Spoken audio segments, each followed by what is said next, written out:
Hello there. Right then, I'm off to sea again.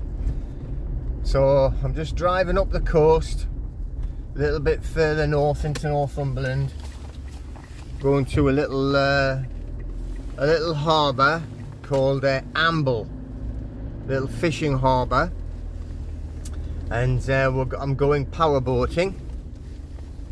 Sorry for the wobbliness. I think I need to get a new gimbal for the car. This one's getting a bit worse for wear, wobbling everywhere. Yeah, but I'm spending the day powerboating. So funnily enough, like all week it's been absolutely freezing, really cold, sunny. I mean, we've got sun today as well, but well, the temperature really dropped. So I'm thinking, right, here I am. I've planned this for months, you know, so like it's like it's a refresher for, I mean, a lot of it is safety, you know. Obviously you're going at sea, it's a powerboat, it's very fast, and you know, when you're actually working with other crafts, you've got to be careful, you know. You've got to know what side that you've got to approach from, where the coastal regions, where it's dangerous, where you can and can't go, you know, like the whole thing. It's not like driving a car, although that's dangerous enough, but you make a mistake, like, you know, or go the incorrect way when you're on a powerboat, and you're gonna drown. And I don't fancy that much. So yeah, it makes a lot of sense. So I'm redoing it all, everything that I'm gonna do today. I've done it all before. Got all of the, let's call them a license, but they call them a ticket, but you know, it's a similar type of thing. And I've had them all for years, but I just thought, well, I'm going, you know, with safety, it's like no harm in doing a refresher. And you know, it's obviously it's very exciting, it's very fast, and a lot of fun, but you got to make sure that you don't want to hurt anyone else or drown yourself. So, you know, you got to make sure that you go over your safety, and that's what we're doing today. But this, you know, later on, what I'm going to do is go all the way through.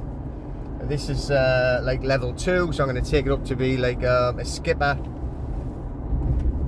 so they could be driving them luxury yachts. Fancy that. I mean, it's like a lot warmer than what it's going to be today, but it's fun, you know. It's like, this is what we have to do, put us out of our comfort zone.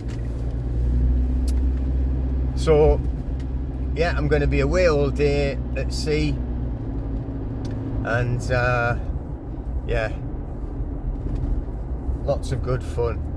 But I'm pushing forward with the GDPR book.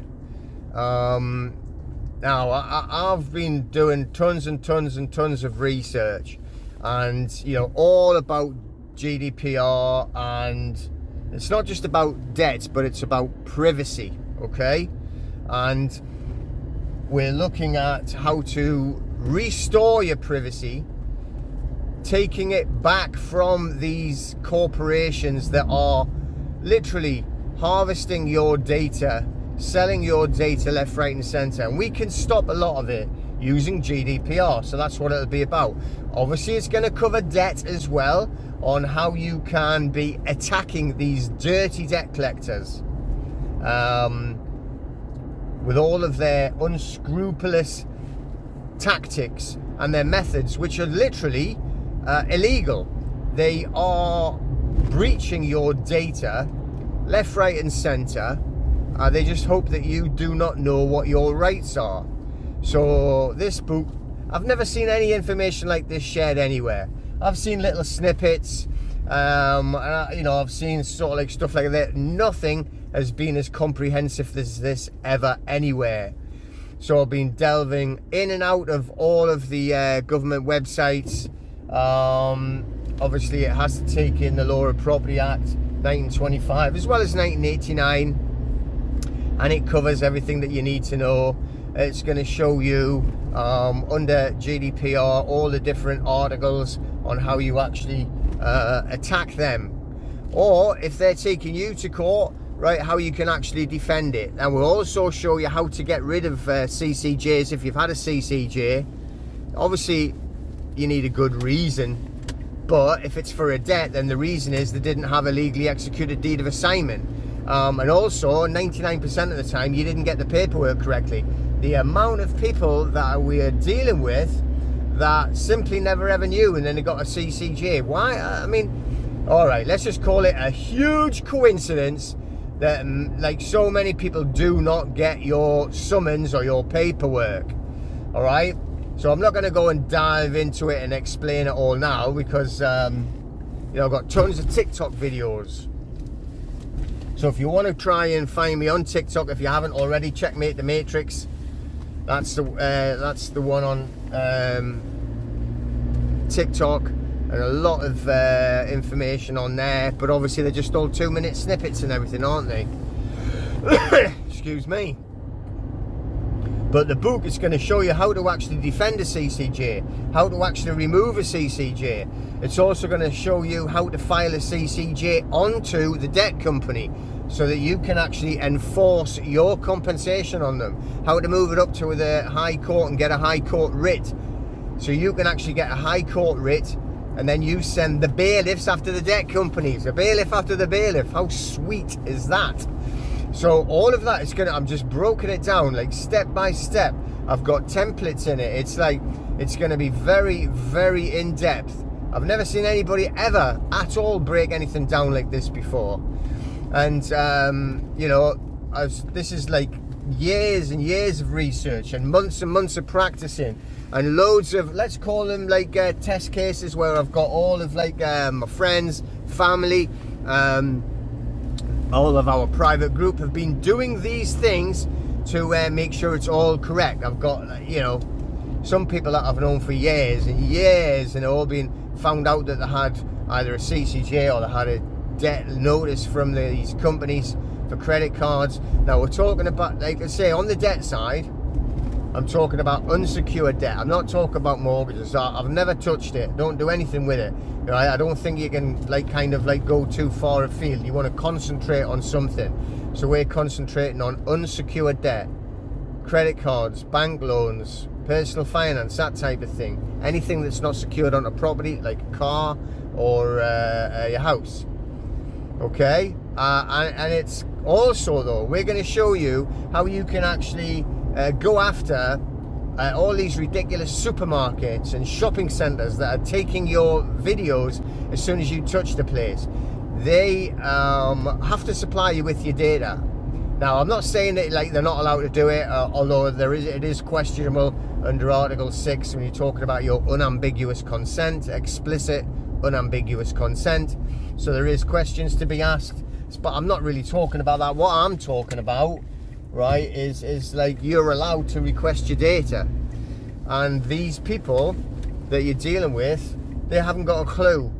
You're talking about, I'm going to in the office, or it's not an office, it's the shopping center or the supermarket.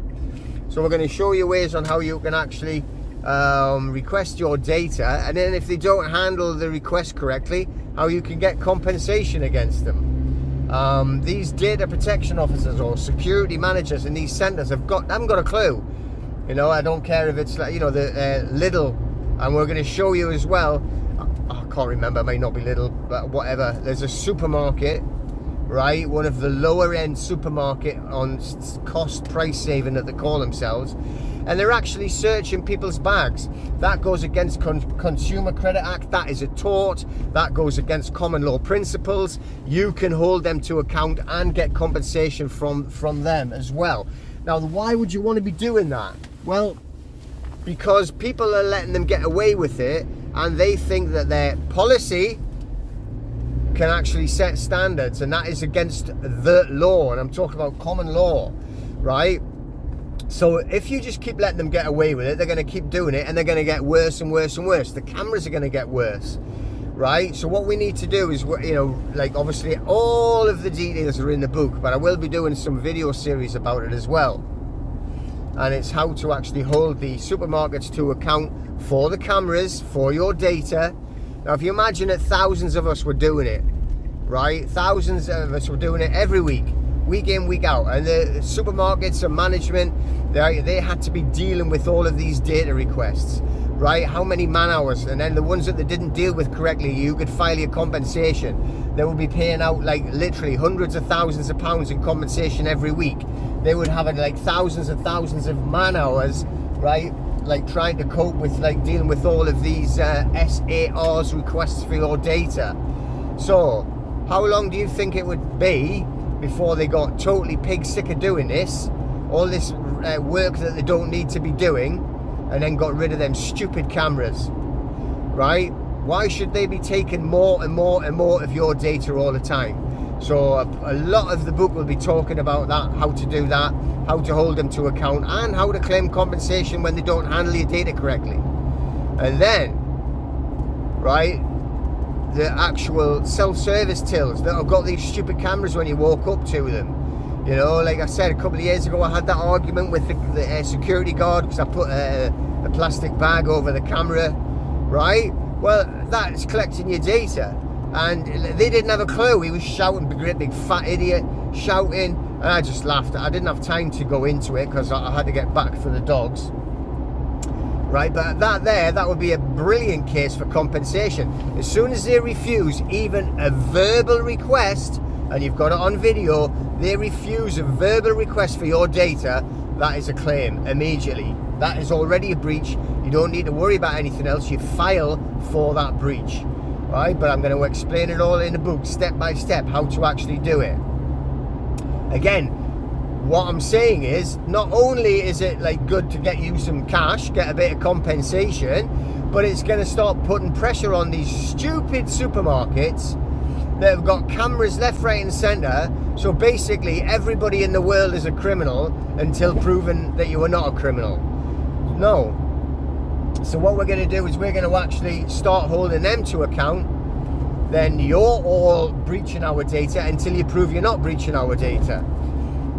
And then we can start, like, I mean, imagine that.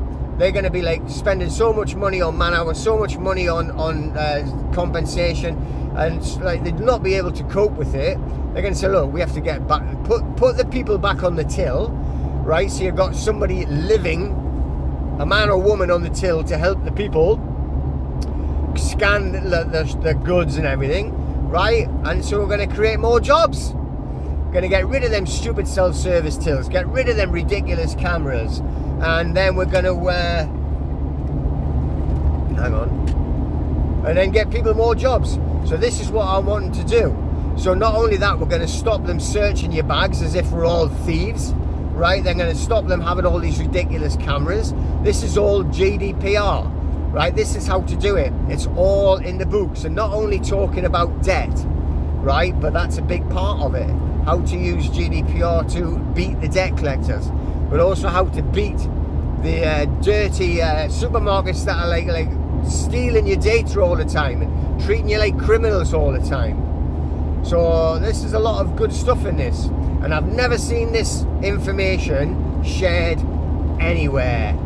But also, it's exactly the same principles on how to do the GDPR to fight not the council, right? The council for your council tax.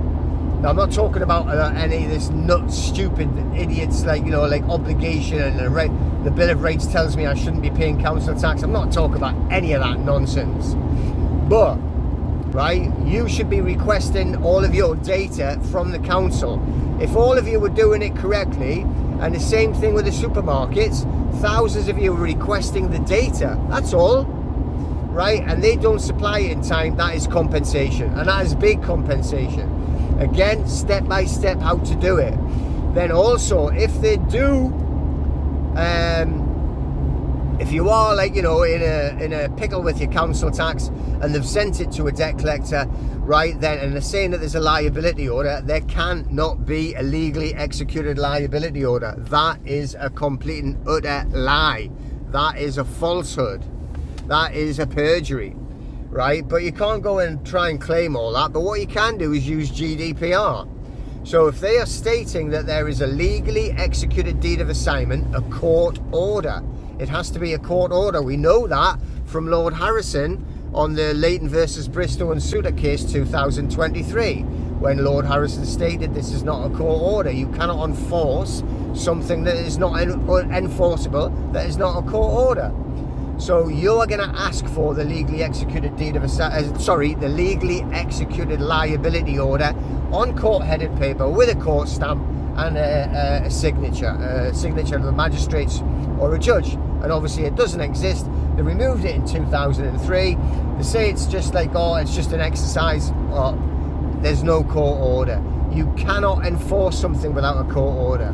But again, you have to use specific tasks, specific articles, right, under GDPR, and in the book it shows you how to actually fight them, and you will get compensation, right? So if you actually are in the middle of a pickle, you've had problems with council tax, this is all glary, it's because of the sunshine. I'm actually driving up the east coast, so I've got the sun on coming over on my right side here for there, so forgive me for the glariness, but you know, I'm away to paddle in the sea. Well, hopefully not, actually. I've got my thermals on. But anyway, like, you can fight them by doing GDPR, requesting the legally executed liability order. Now you're asking for it because they've alleged to have had it, you see. Now when they send you a notice of a liability order, right, that from the council on council paper, that is a non-compliant response. Again, I'm not going to go into massive detail on it here. Hang on, get down there. But, right, it's all going to be in the book step by step on how to hold the councils to account. At the same time, right, holding the debt collectors to account. So you can actually do it on a double front.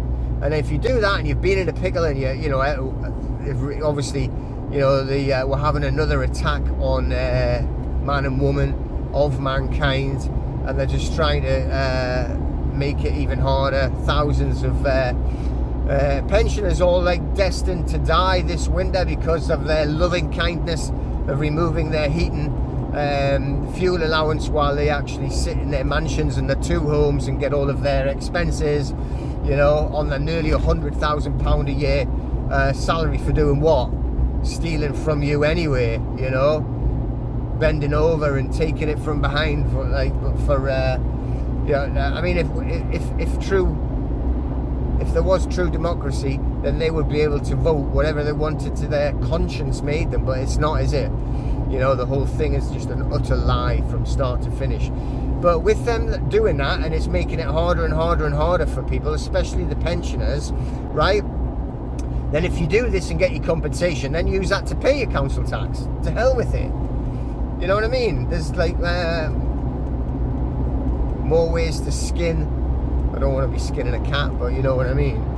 So yeah, and that's going to be all the books coming out soon. What I'm going to do is, right, we're going to have it on just the ebook, and then from the ebook, then you're going to have an audio book to accompany it if you want, and then from that you're going to have a video series going to break down every single chapter, so that it's explained exactly how to do it step by step as well. So you're going to have the options, all right, for whatever you want. But I mean, all of it, literally, painstaking, step by step, easy to follow, and the normal, easy to comprehend language that I talk, all right? I'm not these idiots that come in and say they're from the truth community. I'm a truther.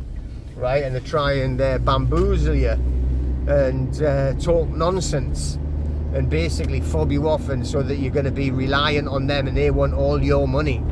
Yeah, right. Well, this will actually, I'll just tell you exactly as it is. I mean, all of the actual videos that I've done on YouTube, right, showed you how to do it all on there, and I did it all for free. Okay, and the SERs are on there, like, you know, and then these like scumbags that are trying to like lie to you. Well, they don't try, they do lie to you, and then try and confuse you, and then they want you relying, oh, you got to like, we're going to do your SER, only going to cost you £300, don't worry about it, I'll help you. Oh, you want another one? Oh, well, you know, it's going to be another £300. Okay, so you want another one after that, and so on and so on. And you know it's true, because a lot of you have been through it. And then when you're running out of money, you think, bloody hell, I wish I just paid the debt now. I'm skintier than what I was before. But yeah, so they're having a right go at me, but good. Keep it coming.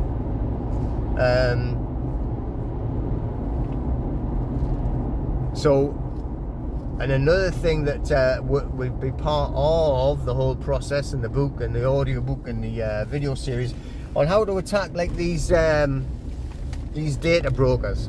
You can get so much of your data removed. Honestly, you know, you can use GDPR so many different ways, and I'm going to explain it all. I'm going to show you it all. And like I said, I've never seen anyone supplying this type of information ever in all these years, breaking it down like this, explaining all of this and how you can attack the corporations, defending your data, fighting back for your privacy. And that's what we need to do. And I'm going to show you how to do it all. So anyway, I'm nearly there. It's I don't know, another 5 or 10 minutes, something like that. It's going into the little harbour, going into the marina where they're keeping the power boats. So I've got my thermals on here, and I've got my dry bag, although I haven't got it. I've got it on my arms, you can see there, but I haven't got it over my top yet because it's chokes you to death because it's got the seal on the neck. But let's see how fast we can get these power boats going up to. Yeah. So, and it's quite a good sea day. I've been down to the beach this morning. It's you can see there's some people surfing. It's got big waves coming in on the shore, but the actual sea's not too bad. Be able to get some good speeds up today. Looking forward to it. Obviously, it's going to be very cold in the wind, but you know, you have the wind chill factor. If you get wet, it's lethal. But this is obviously waterproof. I've got a dry bag, got my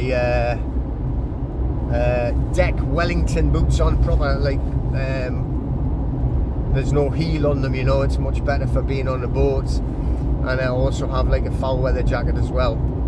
But you need thermal gloves as well. They're like you'd have on similar when you see people on with wetsuits going diving, because when you're doing like those types of speeds and the spray it constantly comes over you. You're not inside, right? It's like it's called a RIB, a rigid inflatable boat.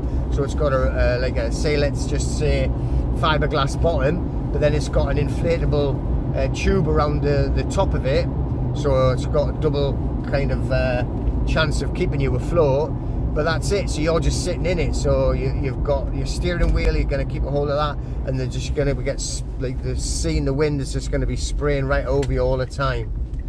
So yeah, that's a little bit chilly, but you know, very exhilarating, good fun, and actually it's quite healthy for you as well, getting all that sea air and all that sea spray. Don't swallow too much of it though. So, you know, and it's going to be good. So it's going to be doing lots of different exercises, safety exercises, how to actually stop and turn and reverse, because if you reverse incorrectly you do capsize the boat, so you've got to make sure that you do it all correctly. It has been a while since I've actually done it on this type.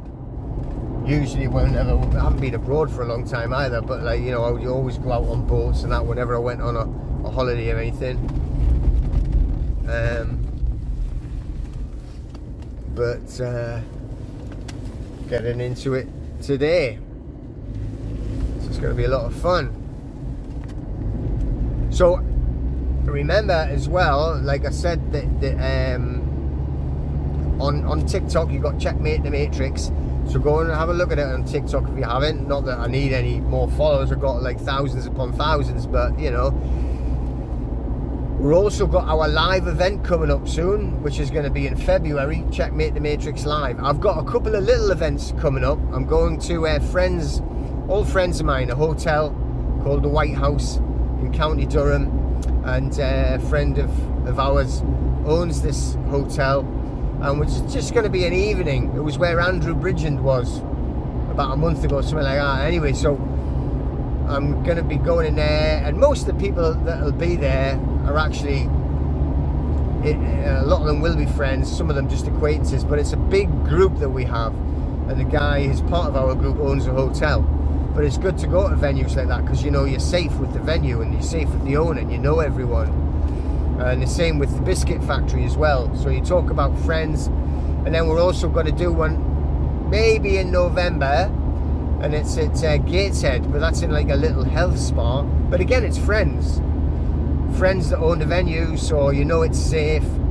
And that's where we hold all of our events, like at venues where we know the people have got friends and you can talk to them. So if you get any shenanigans, which we get, you know, like you have the skanks always trying to cause trouble, but it's different when you're actually dealing with friends and they try and cause trouble with your friends, which know all about this.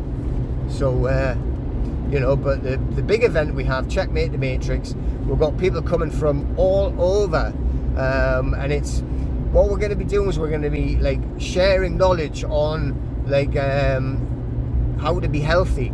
It's like the alternative health system, if you like, how to heal with different methodologies. All right, and that's what we have to do. We need to keep ourselves healthy because we don't want to be going into any Nazi hit squads, you know. We don't want to be going anywhere near it. So this is how to actually stay away from them. But also it's going to be talking about how to create a sovereign enterprise, where you can actually having an enterprise where you're going to be creating your own wealth, but in a protected version of it, so that stop Sticky Stormer and his sticky fingers stealing it. Sticky Stormer's stealing fingers. Sticky Stormer's sticky fingers. Stinky Stormer's sticky fingers. But then also on the decentralized financial systems, on how you can survive moving away from the banks, because the banksters, they control you. The governments and the banksters control you with your finances, right? They actually just control you with that.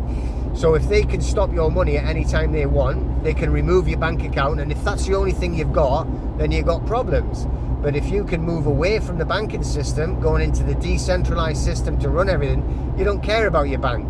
I mean, look at Fishy Rishi, when he was trying to say, oh, we're going to we're going to force everybody into the army because we're going to have to go to war with Russia.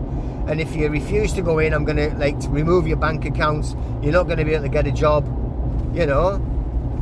Like, that's just a disgusting threat, using the banksters as the weapon. So remove yourself out of that system. Go into the decentralized financial systems. So we've got people that are going to be coming over and explaining that to you, how to actually do it, how to get started from a very beginner, even to the more advanced ones, how to create your own wealth and also how to protect your wealth. All experts that are going to be sharing that knowledge, and I'll be listening as well, believe you me. All right, but we're also going to have people talking about GDPR. I'm going to be sharing the GDPR stuff, not only on the debt, but how to actually fight the people like supermarkets, corporations, parking tickets, these private parking companies. Oh, going to ruin them with GDPR. But also private trust protecting assets. So hopefully I'm still negotiating, but we're going to have a trust expert coming from overseas to explain how they are professional trustees, and they run these they set up, because that's their job, and they run these offshore trusts. But anyway, that's up to them to explain that. Getting very close now, passing the bird sanctuary there, and I'm coming into the little village, and then I have to go and find the marina. I've been there before, I know basically where everything is. Again, sorry for it being glary, forgive me for the glare, but here we come into Amble, big pub there, called, new one that, I haven't been up here for a while, called the Amble Inn. You're gonna amble in. Lovely little village, this Amble, lovely little harbour, and then you walk up from the harbour and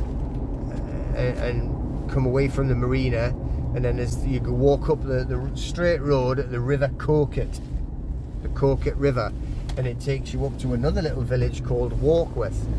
Warkworth's got an old castle there, beautiful castle.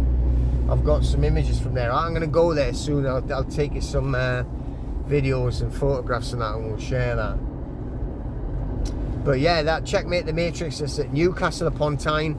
It's on Saturday and Sunday. It's a weekend event. We've sold most of the inner hexagon tickets, like the VIP ones, if you like. They're nearly all gone now, so if you want them, you best get a move on. The rest of the tickets are selling out, so make sure that you get yourself along. It's in a fantastic venue. The venue is amazing. Like I said, it was friends of ours in the group, and the venue was amazing. It's in the Biscuit Factory. We're hiring the biscuit room of the Biscuit Factory. There we are, the marina. Going down here, it's a very tight corner. Hang on, get around there with the big metal bollard on the corner to smash your car up if you don't do it right. And there's fantastic hotels all around that area, and it's in a beautiful part, you know, right next to the quayside in Newcastle, the party town. So if you want to get up there and have a great time as well as get some fantastic knowledge share, then that is where you need to be.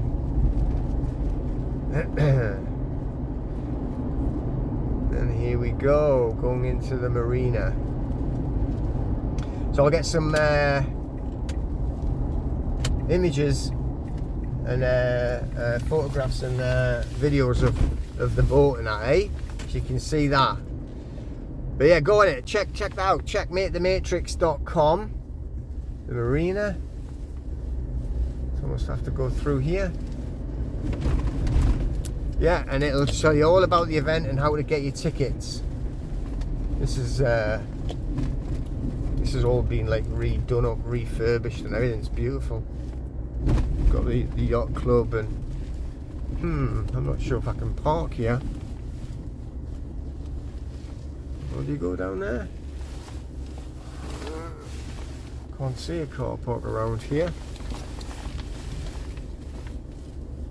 Alright, I'll have to shoot off so that I can get myself in there. Alright, talk to you later, alright? Take care, I'm away to enjoy myself at sea.